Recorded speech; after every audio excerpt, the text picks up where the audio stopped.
Here's the idea today, love. And this is a big conversation. We can't even wait up.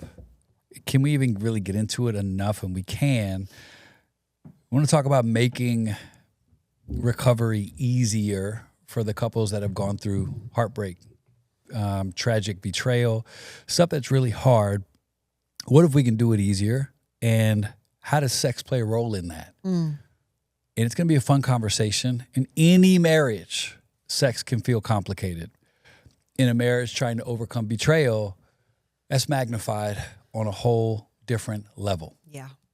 This one I was a bit nervous. I'm a bit nervous about this one actually, because it's like, this is the one that we get a lot of questions on, and it's not a one size fits all really. Like intimacy and all of that, and the betrayal, and trying to fix your marriage, and then adding sex back into that. Yeah. The triggers and all the things that come with that is very complex. So this is this will be a good one. I think it's going to create a lot more questions. Yeah, in a good way. And I think I want to say this really clearly. This is delicate. It's not defensive. It's not fearful. We got to talk about it because, you know, if this is your first time on this pod, Laura and I spend a lot of our time outside of this podcast talking about relationships with people. And it's really, really common to have this come up in really painful ways. Like where does sex fit in? Especially when it can seem like sex is the thing that broke you. Is it really possible for that to be the thing that now propels you into more intimacy, more closeness, more power? We absolutely believe it's true. I want to premise this with like, here's how we're going to build this conversation. We're going to assume that the man involved, let's just say he's the betrayer.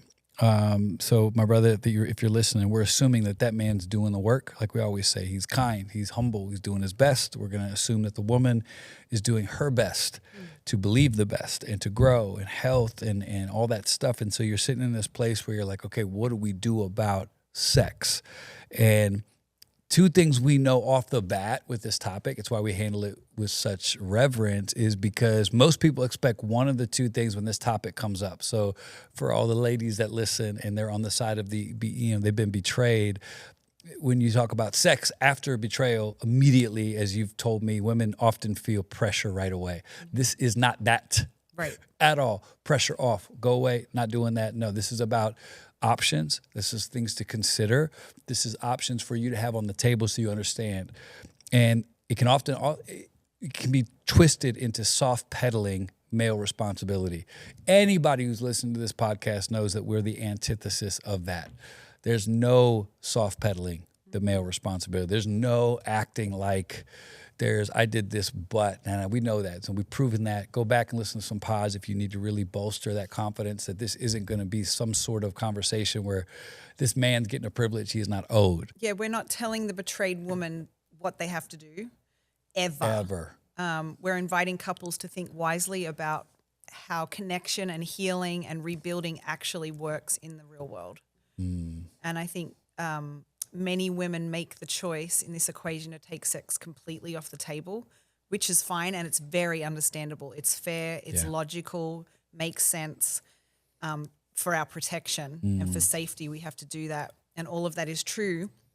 It's also true that you must be aware of the impact that it's having on your relationship if you were trying to rebuild. It's such a beautiful way to put that, love. It's also true that you must be aware of the impact. And why we say that is because sometimes we'll meet with an awesome woman who's like, you know, she'll get to this. Like, I mean, I'm never going to have sex with this guy. I don't even want to think about it. And we have to do our due diligence. Say, cool, we get that. Understand, be aware of what that's adding. And you can still choose that. You just need to know, because some women are not aware. And that's okay, because you're so traumatized. You don't even have the capacity to care. Right. So we understand that going into this. We're going to ask you to stretch your capacity so that you can know. And maybe it's not so hard. And this is going to land right around a time where the brakes are on life. So you've got time to think about this over, maybe it's a holiday break. Maybe it's either going to go one or two ways. This is going to be magnified with pain, maybe it can be magnified with a little bit of hope. So I think this, got to say it again, look at the camera and say, we're not telling betrayed women what they have to do. We've never done that. We're asking couples to stop pretending that intimacy has no cost when it disappears. Intimacy is not a reward system. It's a connection system. And if you understand that, life gets a lot easier. So that's the objective picture. To catch everybody up to speed, you asked me to do this, so I will. Let me paint a picture for what it's like on the man side. We've already, for everybody who hates men and all that stuff, and they're angry at guys who do this isn't going to be for you, but this is a look at how the progression can look like, all right? The guy betrays his wife. He cheats, he lies, he destroys trust. That guy repents. He endeavors real and true change that is measurable, accountable, that is open. The wife has taken sex, touch off the table. Not happening. Get out of here. You must be kidding. We've been there. Every couple will probably be there at some point. The guy now goes about his life of change. So again, if you are one of our beautiful, amazing, powerful women that's listening to this and you're in this seat, I want you to understand this is from the perspective of the man. So he's going about his life. He's breaking free of what surely probably is a sexual addiction of some sort. He's breaking free of private sexual habits he used to run to, that he used to find relief from. And he's resetting that system. He has a shattered identity after realizing he wasn't who he needed to be, and that's not who he wanted to become. So he's changing. So that as a man is a very, very weird place to find yourself. Where you're like, everything about me has to change. He's filled with shame often, very little support or validation, and he's trying to move forward. Temptations go nowhere. The difference is he knows he can no longer do that, even if he doesn't know how. His body does not know that he's making choices to change. Every pattern, every inkling, every impulse still clicking in full. He is lonely, as he probably should be. You get what you pay for, brother. Been there. At home, he has zero intimacy on any level. A bitter wife, arms crossed, show me you're changing. I guess zero sex we're having, it's off the table. And he may, this is what I'm going to say to the women who are in this spot considering this, he may pull it off. But the choice for a woman is to see and understand what that is like. It's not a demand. It's a choice to see it for what it is. For the road for this man to get healthy without intimacy at home is absolutely going to make it more difficult. You don't have to care about that. You can care about that. Here's the thing. When it's extremely difficult for him, it's going to be even more difficult for you. And so sometimes we'll sit there, and we've done this, I don't know how many times, love, and we've said, hey, we get it. Let me just show you what that guy's working with on the other side. So he's a complete neurotic nutcase right now. So he can't do any of the stuff he used to do. He got caught, and now he's trying to change. And at home, he's met with more coldness, more bitterness. And that's not owed him. He's not owed reception. He's not owed sex. He's not owed intimacy. But I say you've made business decisions. Some of the things you've done in our marriage is not because you love me. It's because it's better business for you. Mm-hmm. When a man has some sort of hope of intimacy, there is a power in his step. There is a hope in his eye. There's a light at the end of the tunnel. So I know in our marriage restoration journey, love, you have made choices that are less about me. They're more about your life being easier. Right. 100%. I had to, make some of those choices for safety reasons as well. Yeah. And if you are a betrayed woman listening, this is not a conversation that should put pressure on you. Yeah. I think that's a big part of this is knowing that we're not talking about this from a pressure point. If you are the betrayer listening, you are not here to weaponize her body for your recovery. We are not here to weaponize her body for your recovery. Good point. We are here to be honest about the biology, the psychology, the relational math of intimacy, all of those things. And the hard truth, betrayal is trauma for many people, and trauma changes how your body experiences touch and sex. Yes.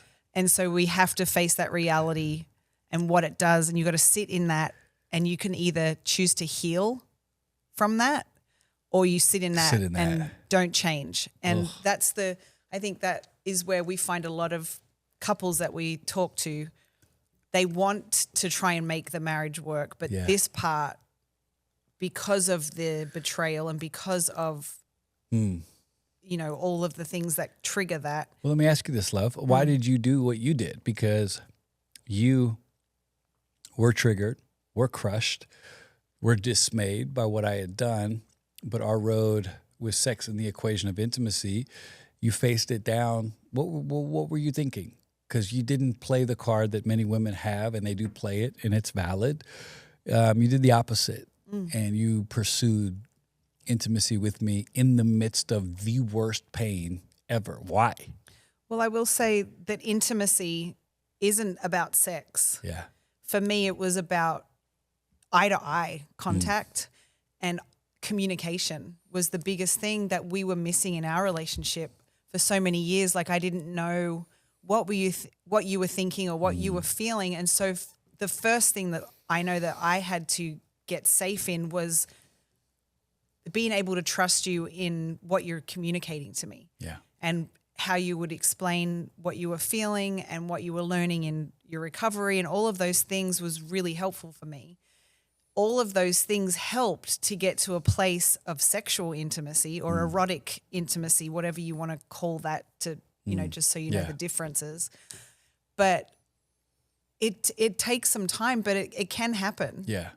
But you have to have both people working on their sides of the track, Yeah, and let me give context for what I mean by you embraced it. Relatively early on, you wanted to be intimate, and it was tragically traumatizing for both of us. Yet, I mean, we were in the moment, and you shook so bad that I had to leave the house. I just couldn't live with myself, and our beautiful therapist said, "That's part of it. Stick at it." And I remember, I'm not doing that. And we're going to talk more about this at length, but I just want to talk about that bravery, because how I read it was, you're not going to let that hold power from day one. I didn't want it to hold power, but I wasn't just trying to push through the trauma. No. It was, there was a longing for feeling close to you. And when I found out, because I think a lot of women can go either way. They'll either just be like, I'm disgusted and I don't want anything to do with you, and they go that way. For me, and a lot of it during this time when you were talking about, I'm in complete shock as well. So your body's in shock. There's a lot of things happening, and you're just trying to process reality and what's going on. From what I can remember, it was a longing for being close to you and being intimate with you. I think some of it was out of a fear of like losing you, honestly, as well. And I had to work through that and process through that with a therapist. And we'd, gone through all of those and discussed all of those things in therapy. But it was a long process for me to get that trauma part out of my body, for sure. Yeah, very brave. And I think, our proposal today, for the couples that have no intimacy due to betrayal, here's a simple question. Have you considered the impact that it's having on both of you? And is that the course you want to stay on? It can be, cool. But sometimes when you step back and you say, what's the actual impact of this? Is it working towards the end I want? It's just worth the consideration. So if you feel already threatened and defensive and you feel your ears are turning red, we get that. This isn't that. So try to remind yourself, this isn't like a demand. And if someone sends you something like this, and it feels confronting, just keep your heart open, because there's a peaceful way to consider what this can look like. So I think let's talk about the tension, because that's the issue here. Withholding sex can be understandable, and it also adds complexity. So you could talk about the women, why women do this in your mind from your experience. So for the women withholding sex, there's reasons, that make sense to her. Yeah. Two things can be true. Well, one is you can be protecting yourself, and the relationship can be starving for connection, which is where I was just saying that was my journey. Yeah. Like, I was hungry for that, but you have to own that and decide if you want that and how you want to move through that. Lights On is proud to partner with God Behind Bars. you saw the episode that I just did from Angola prison, hopefully it'll give you a beautiful sense of how big this operation is. Do all you can to maybe consider supporting it. You can go to God Behind Bars, their website, check it all out. Resource is always helpful. Prayer is always essential. God Behind Bars. Nobody should do life alone or feel forgotten, especially those people that have been incarcerated. And God Behind Bars literally brings hope through the bars to the people who desperately need it. So check it out today. Proud to partner with God Behind Bars. So that's my favorite thing that you say. Like, two things can be true. Yes, you are protecting yourself, and it's causing your relationship to starve without the intimacy. Cool, as long as you know that. Right. And you got to be able to stand on that and go, okay, so what does that mean? If your relationship is starving for intimacy, and intimacy is the thing that you want, you got to start considering, might it be time to think about some options with this? If not, it's just going to be a much longer, more arduous road. And I think this, again, is where therapists come in so be helpful. There. Yeah. So a lot of women, they try to do this without the help of a therapist. And I just, that's really tough. Or, Lozzie, can we talk about the even more horrific part? The women who get horrible Christian advice, like just go home and have more sex with your husband. Yeah. Hey, if you've ever been told something like that, I'm so sorry. That's the worst advice you could ever get. It's not how you got there. It's not going to be how you're going to get out of there. So the answer to a cheating husband, the advice given to a woman of, you need to have more sex with that man. Whatever man told you that, because it was definitely a man, he's got brokenness, or the wife unredeemed. Of the man. Oh my gosh, it's a horrific way to live. Reject it, delete it from your mind. It's a terrible thing to have said to somebody who has been traumatized and betrayed. Side note, by the way, there's a giant chance the sex life you had pre-betrayal needed some work anyway. So there's an angle here where you can truly start fresh. And we know that because there's a lot of couples who haven't gone through infidelity, but they have a horrific sex life and they're honest about that. So we'll get to that as well, a different conversation. But let me speak clearly to the men. Let me save you all from some drama. There is a pattern, and this is good for women who are trying to figure out, there's a pattern of entitlement with a guy who has sexual addiction issues, and it sounds like this. A man who's active in his addiction will make the wife the issue, like, well, I've tried to do the right thing. She won't have sex with me, so I have to go, and it's an entitlement. And you have to confront that normally in a rehab to go, oh, wow. I can't believe that I have created a world in my mind where I'm entitled to this. So your sexual needs and desires, it is not your wife's responsibility to fulfill. Correct. It is your job to communicate them. But if she doesn't fulfill them the way you want, it means you stay the course. It has to be said, because there's guys who, hey, I got to be honest, this is what I need. Here are my sexual desires. And her response should not have any impact on your faithfulness. That's insane. And so many guys live that. I have felt that sting of my own addiction, where I would conjure up a story that made me feel entitled to get what I need to get because of. It's dysfunctional, it's demonic, and it's wrong. So I need to say that up front to let you know, well, Carl, I explained to my wife my needs and my desires. Cool. She has them too. We'll get there. We'll get there. But I just need to say it all front. Like, good, you did your job. Right. That's where your job ends. It's your job to communicate that. It's my job to manage it. It's my desire. It's my need. So to look at you to say, you got to meet these or else, this is backwards. Right. So it has to be said. So let's talk about, if you're thinking about this, we always point, if you listen to this pod enough, we love all of the Gottman's research on marital rebuilds. We believe is profound. They have a real quick thing, which we'll break down later. It's Atone, it's Attune, it's Attach. So if you're open to this and you have no intimacy because you've been hurt, and if you're a man listening and you have no intimacy because your wife has her arms folded metaphorically, this is for you. Listen to this succession here, because clinical science of connection and why sex matters so much, it's important to consider. So healthy intimacy, it tends to support and logically you can make your own inferences about what it means if you don't have this. So we're going to go over what it means to have it. So Laura, you love this. So when this sex and intimacy is in play, what does it do? It builds bonding and safety signals. Affectionate touch is linked with oxytocin and can relate to stress. If this is absent, feeling unsafe will remain.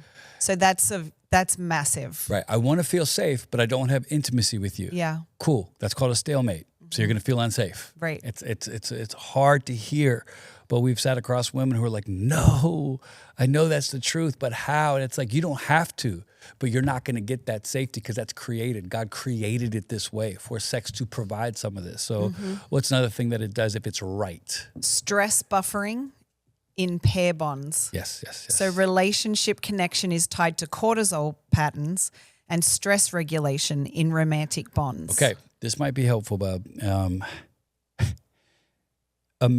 The guy who's trying to overcome this, his cortisol levels are so out of whack, completely stressed out, often as he freaking should be. Right. Okay, carry that stress, brother. You created it.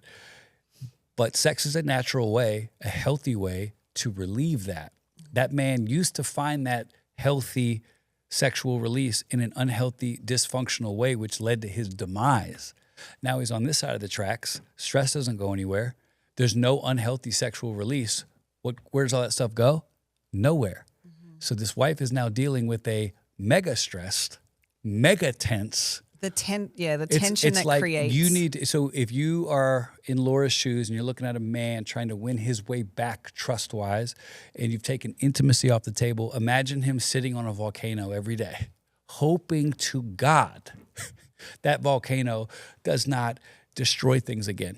That's what it can feel like as you go through this process. Some of that you have to own as a man. It's just going to be tough. Like I built a horrific appetite to fix my brokenness.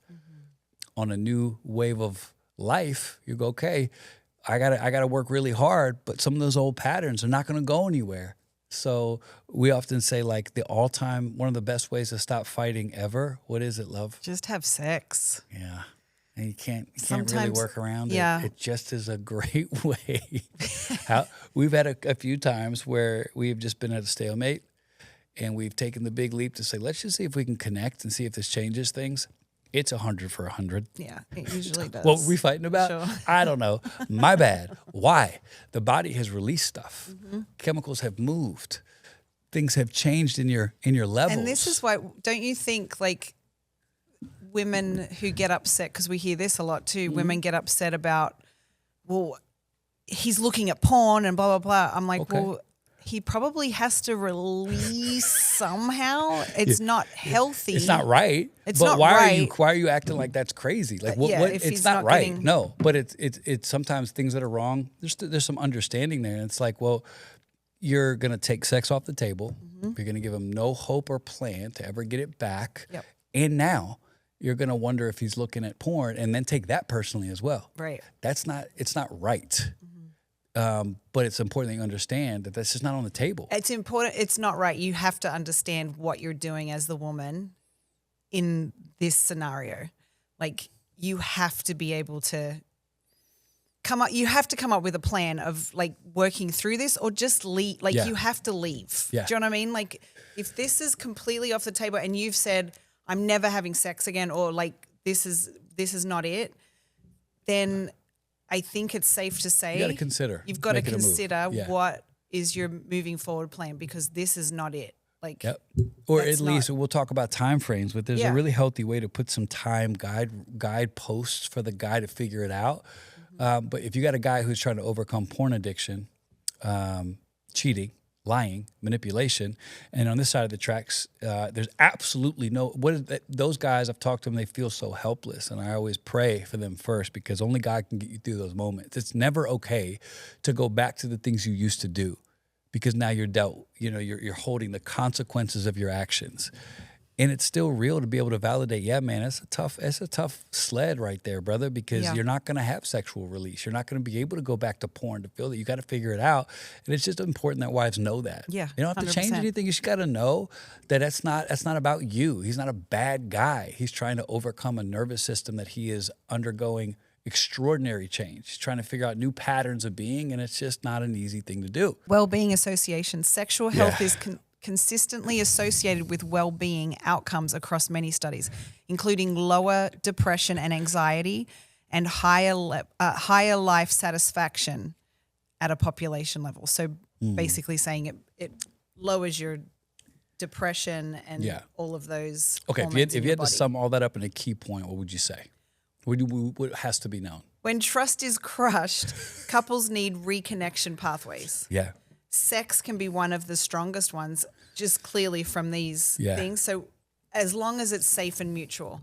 And that's why I think it's so important, because women go, I don't know how to get to that place. Yeah. It doesn't start there. No. Like it doesn't just start, okay, we're just going to have sex. Yeah. So that's what I'm trying to say here. For me, it was I needed to have that intimacy with you face to face, like in our communication, in how we were feeling deeply. Yeah. And we could maybe in another episode talk about what we did practically, some of those tools and some of the things that we did day to day that helped us with that. And we'll get there. Even in this episode, we'll get there. But you said it's helpful. Like the amount of times Laura throws me her phone to do a video for somebody awesome that she's talking to explain the male side. The other night I was like, we need to have a pod about this.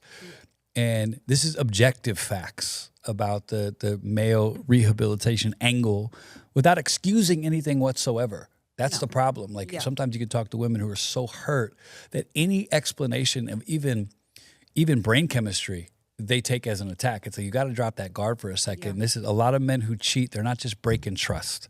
They're acting out of a sexual coping system that they have developed way before you.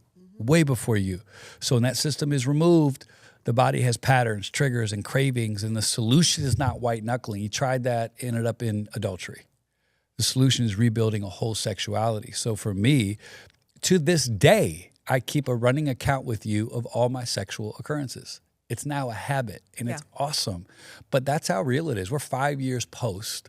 And every day I'm like, I just figured this out about myself. Important for you to know. Can you give an example so people, because people may not know what you're talking about. Perfect example of, I'll shoot you a text. I had a couple huge meetings the other day, and I left there, my body was on fire. And I went, wow. I called you and I said, hey, it's apparent to me that when things go really well for me, there's an old pattern that knocks on my new door that says, hey, go get risky, go release some steam, go release some pressure. That oxytocin. And I say to you, I'm not answering the door, I'm crushing it. That door is padlocked, but I need you to know. Yeah. And you always say the same thing, thank you for sharing. And then I often say something like, so knowing that, what you doing later? But it's an important thing. So that's a good thing to bring up. I mean, all literature, let me save you some digging, ladies, on compulsive sexual behavior, emphasizes psychotherapy, CBT, trigger awareness, and relapse prevention as really common approaches. So I think anything when it comes to compulsion, sexual behavior, there has to be some sort of a plan that includes intimacy as a part of a comprehensive approach. So for instance, it's like, as you got to start considering factoring that in. So it's like, we're going to stay married, and I want you to be a good dad, good husband, good friend, never going to have sex. That's not going to work. It just won't. There has to at least put a little star by it, maybe. Just keep that window open. And I don't know. I don't know. I can't speak for other men, babe, but when I talk to men who don't have this on the table, I have deep compassion because you, for whatever reason, helped me through this. And there's nobody that could have betrayed worse than I did. And you, in some serious power, have chosen to see the new side of me and help me heal that side of me sexually. And it's been such a blessing. If that's not on the board, I don't know if I could have done this, because that's you find out a lot about yourself in these moments and our connection that we have. So I've heard you say this in a loving way. I can say it my way. People are like, you guys are a beautiful story, and I'm like, you got to tell them though, babe, that we were working on our intimacy the whole time, because women don't want to hear that. So you can't look at the joy that we have and the miracle story that we have, filled with holes, filled with mess ups, filled with weeks of complete fighting because of your ridiculousness and all the trauma you put me through, but that we do have joy. We have a deep love for each other that's tangible. Like I love you more than my heartbeat. But we can't act like us being intimate wasn't a huge factor in us getting close again. Absolutely. So it's like, don't want maybe what you see in somebody else that's a place where you're not there yet, and you're not willing to consider the factors that got them there. You don't have to do it, but you got to be conscious of this. Yeah. Healthy sex with your spouse is not a replacement for a recovery plan. It needs to be said, but removing all touch and all erotic connection while asking a man to build impulse control and a new identity, it raises the difficulty level. That's all we're saying. Yeah. It's not a must. You don't have to do anything. I am owed nothing from you. Let me say that really loud and clear, just because people love to hear what you don't say. You don't owe me. I told you that from day one. Like, if we never have sex again, that's my choice to stay in this, and I will. Mm-hmm. I'll figure it out, but I'm not owed that ever again. Yep. And if you were to go that route, you would be owning the fact that our marriage will never be what it can, and I want that. That's my choice. Too much has happened sexually, so I'm going to be your husband. I'm going to be your wife, and we're going to have a great marriage, but there'll never be any sex, which I know means our marriage will never be what it can be. At least get honest. Yeah. That's what we're trying to get people to focus on. So how on earth might somebody consider this road in a safe way? If it's true that Laura and Carl are making this submission to you today, wherever you're hearing this, that considering intimacy will make you clearer, stronger, what do? We point to the Gottman lens. It's really helped us in our marriage and try to figure out where does intimacy fit. So it's these 3 A's. Write them down, think it through. Atone, attune, attach. Has to go in that order. Yeah. What does atonement mean? You should know, but to me, atonement is a fancy word for I'm sorry with some proof. I'm sorry with some evidence. I'm sorry with my words, and I'm sorry with my actions. I'm sorry with my new decision. I'm going to show you. That's what atonement means. Come down to attach for a second here. Talk about the attach phrase, love, because this is a big deal. The attach phase includes reconnecting physically, and the relationship can't fully restart without a mutual, pleasurable sexual relationship. Can't fully restart. Can't fully. Fully, yeah. So it can get better, but you are avoiding the very thing that will be the difference maker. And so I think coming to that realization of like, okay, I have to face down these triggers or like these things that are stopping me in this area. What do I want to do about it? Like, how can I get to the attach phase and do it healthily? And so I'm going to say this is bold, but if you're like, I know couples that have great marriages and they don't have sex. We do too. And we found out most of the time the guy's gay. So please make no mistake about it. That's real. And I'm telling you that with evidence. I will not prove. You can either trust me or not, but I'm telling you, if there's a couple out there and y'all are happily in love and your life is flourishing and there's no sex in your marriage, please let me know, because I want to give you your fair due. As far as I know, I've only heard that a couple times, and every time it's turned out that the guy's gay. So just something to consider there. So when there's no sex in a marriage, something's going on. Yeah, there's something. Something's going on for sure. So and I need to say this. In this model, you cannot skip from betrayal to normal. Correct. What we are describing is a pathway. You could even say it's a freaking ladder. The stupid man is the guy who hears something like this, sends it to his wife and goes, see, you need to have sex with me. Let's attach. No, my guy, you're skipping steps. Remember, we have a friend who's like that. He's like, I'm going to start today and I'm going to do romantic things. It's like, man, it's not a thing. It's a life. It's a spirit. Like, I've been romantic for 2 days and she hadn't given me nothing. Oh, my Bro, gosh. You've been a horrible man for a long time. It doesn't work like that. So you can't skip the atonement. Mm-hmm. You definitely cannot skip the attachment, which has nothing to do. Well, we're going to get to attune. But I want to sit on the attune, but atonement. Let's not skip that. So guys like, well, I've atoned. No, I've atoned. Right away, you're in trouble, bud, because there's no such thing as I've atoned. I will be atoning for the rest of my life. I accept that. I relish in that. I wake up every day and I can't wait to atone today for the freaking pain I put this woman through. I'm going to build her a beautiful life and a healthy husband to look at. That's my atonement that is daily. Let's go to attune for a second. because apparently this is not something that men get quickly. So I'm going to help y'all out because it is funny to think about how people don't get it. Lights On is so proud to partner with Plana. You know how Plana came to be. If you haven't heard that episode, go back and check it out. It is a phenomenal, amazing support system, especially for women expecting pregnancies now that were originally unexpected. And women's lives are being changed. And you can help today, right now. Plana takes care of everything the woman needs, from medical, housing, financial assistance, and more. What we need is more people to support. We're trying to support 40 young clients within this month. $80 can get these women a life-saving and life-changing counseling session alone.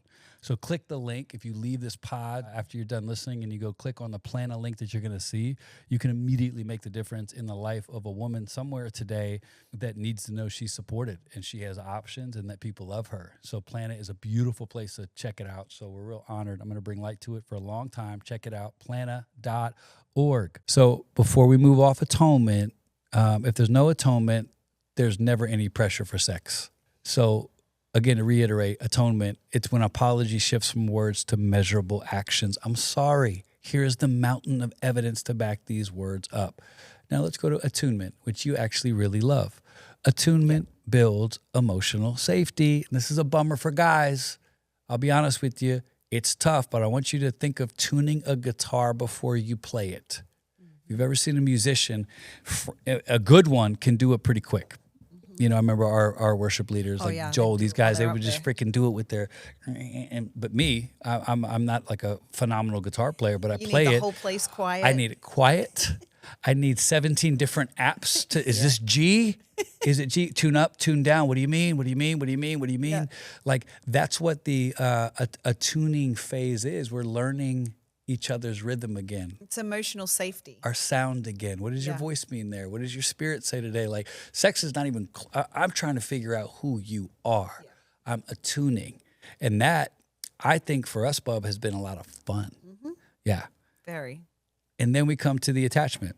And it does include physical reconnection in a way that's good for both. So you want me to break down the ladder? Because you said that's helpful for women. We've given this to people. Intimacy ladder. All right, this is, all credit to the Gottmans here. We're just making it the Cliff Notes version. Again, if you're just tuning in late to the pod, you've got 20 minutes left. You're not too late. We love you. Subscribe, click, do all the stuff that the smart podcasting kids do. Do all that for us too. Share it. Share it, send it, tweet it. Subscribe to our channel, subscribe to our mailbox. It's like, Carl, people don't have mailboxes. Here's the ladder, okay, for those that are considering this. So we got the wife who's trying, we got the guy who's trying. Here's what it looks like. Level 1, safety behaviors, full transparency, sobriety from secrets, consistent honesty. In my opinion, put a time on this and reassess it, because there's a lot of women who'd be like, well, we're still at level 1. Safety behaviors, cool. Well, we always put time to our measurables. So, all right, Lozzie, we're agreeing, level 1. Okay, 5 months. 5 months will address all your level 1. Okay, cool. That gives it a little bit of hope. Like, we're going to try. 5 months is a long, I would do 1 month at a time. But we got to be honest, though. We took quite a while on the old attachment, friends. Much as fun as it is, and the attunement, it definitely, you'd be like, nope, not it. We're gonna keep on attuning. I'm like, I feel like we're in tune, bro. Let's play the song, girl. But it's a big deal. Actually, so go ahead. It's your pod. Okay. No, I was gonna say, talk about part of the recovery process for when you're coming out of recovery for that, like that 30-day thing that they want you to have no actual sex. They want you to have intimacy. Right. Yeah. And that's really hard for people. Very, very, very, very, very. And not everybody does it. So number 2, level 2. Okay. So level 1 was what? Safety behaviors. This is all the stuff that's just easy. Let me show you that I'm trying to be for real. Check my phone. I got no secrets. Call my people, because you shouldn't believe me. Call the 3 people that know me the best. Honesty, like stuff like that. Just straight up consistent honesty. So, all right, Laura starts dropping her guard a little bit. Level 2, non-sexual affection. Hand holding, sitting close, shoulder touches, agreed safe touch. This is huge. The amount of guys in general love, not just overcoming breaking trust, but who don't get this It is alarming. No kindness, no love, no words, no flirting, but a demand for sex. What is wrong with these guys? They're on a junior high level of understanding women. Like, if you are a grown man and you don't know yet that your wife's intimacy unlock code is everything but the way that a man thinks about intimacy, it's going to be a really, really rough road. I will say to this part, when a woman knows that there's no pressure for sex, there's a huge chance you end up that having she's going to give it up a lot quicker. Can I say that? Yeah, you can. She's going to feel more safe and more free in this phase when she knows there's no pressure. When there's pressure, that's when we shut down. Our mental state, we're locked. But I think this part is really important with the like hand holding or just going for a walk and holding hands and talking. And this phase is so important to the healing process. Huge. And you can speed it up by the amount of no pressure you put on this woman. Yeah. So I think that's really important, or for men, whatever the case may be. Yeah.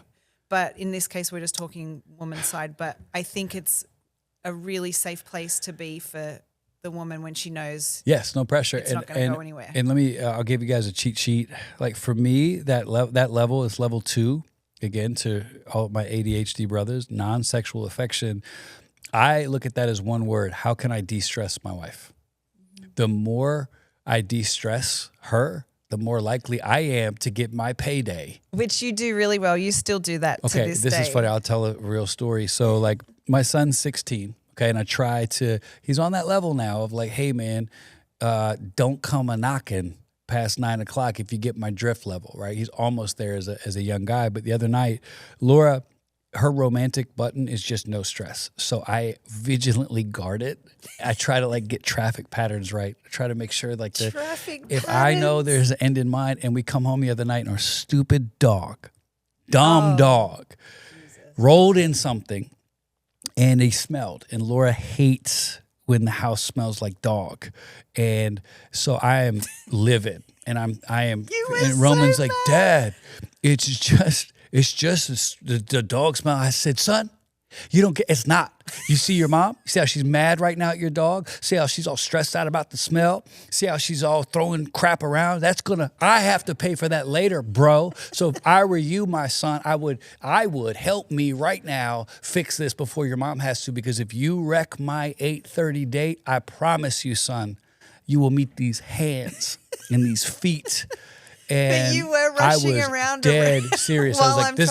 We had the best romantic night. I'm like, you got to be kidding me. You're like, I just remember you saying, I'm going to save this night. This is not going to ruin my date night. Yeah, I was doing all my affirmations as I will have a great night. We will connect. Although I'm going to pretend this isn't about having sex, it's totally about having sex, but she can't know that. So Roman, clean up this dumb dog. That is how serious the attunement phase is. Yep. Okay, level 3, emotional intimacy before erotic intimacy.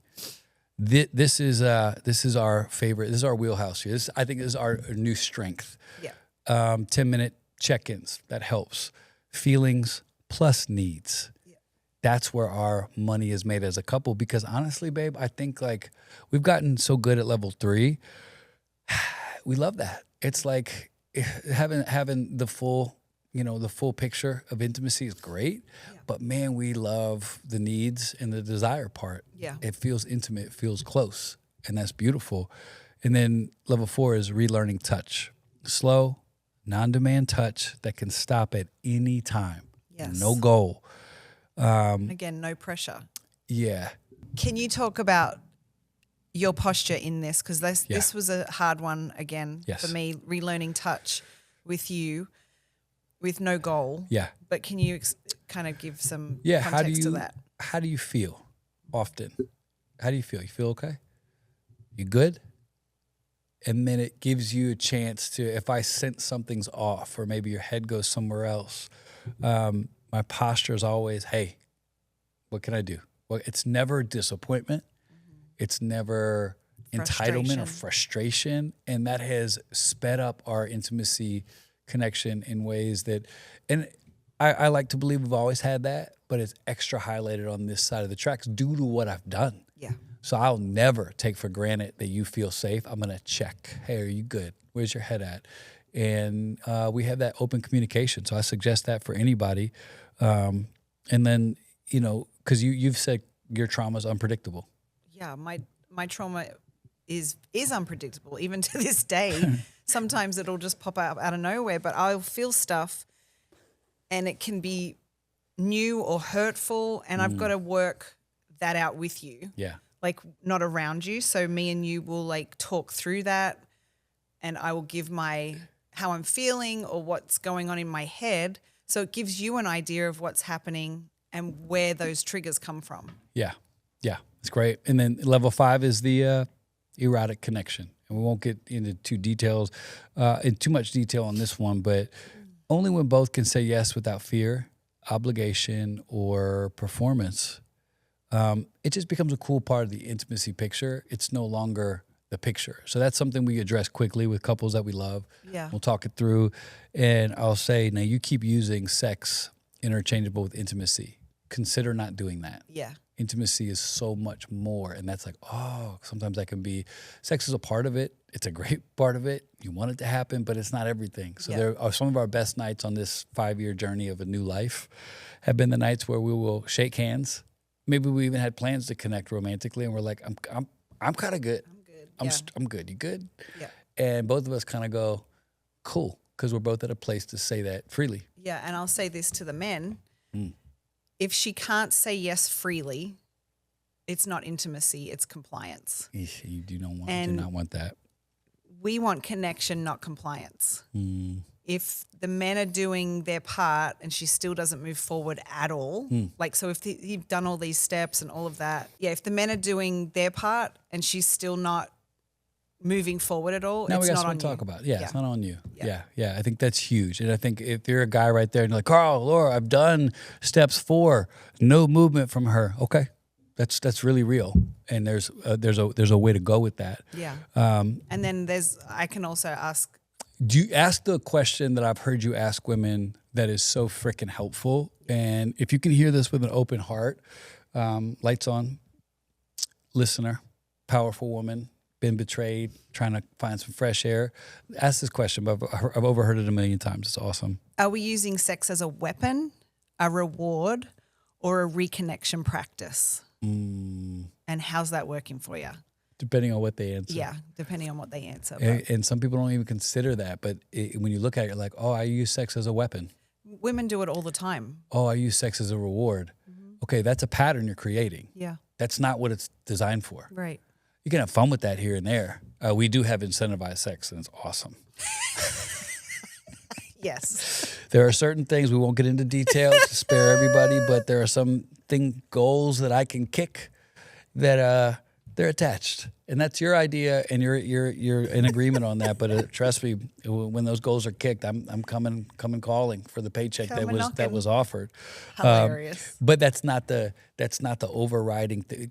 Sex for us is a reconnection practice. We're practicing safety. We're practicing getting to know each other better, and it's such a vital weapon in that way, in the best way. But a weapon is when it's like you use it as something you put on the table and you take off. Yeah. Which is your right if you want to look at it like that. We're just proposing that if that's the pattern, that's rough. Yeah.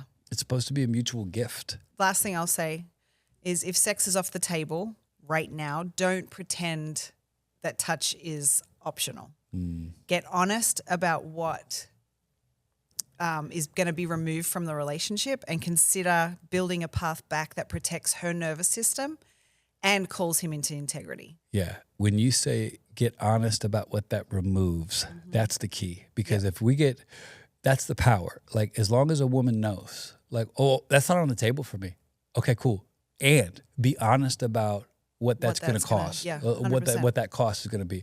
I don't want to have sex with this man. I don't want to hold his hand. I don't want to ever touch him. I don't want to encourage. No, that's your right. You also need to follow that with, and I realize that I'm creating a marriage that's going to have a huge void challenge that I'm accepting. Yeah, because here's what I think's exciting in this, if you can look at it this way, is intimacy is not a reward system. it's a connection system. Yeah. So if you can think of it as, oh, I'm not like giving up my body for this man who cheated or whatever.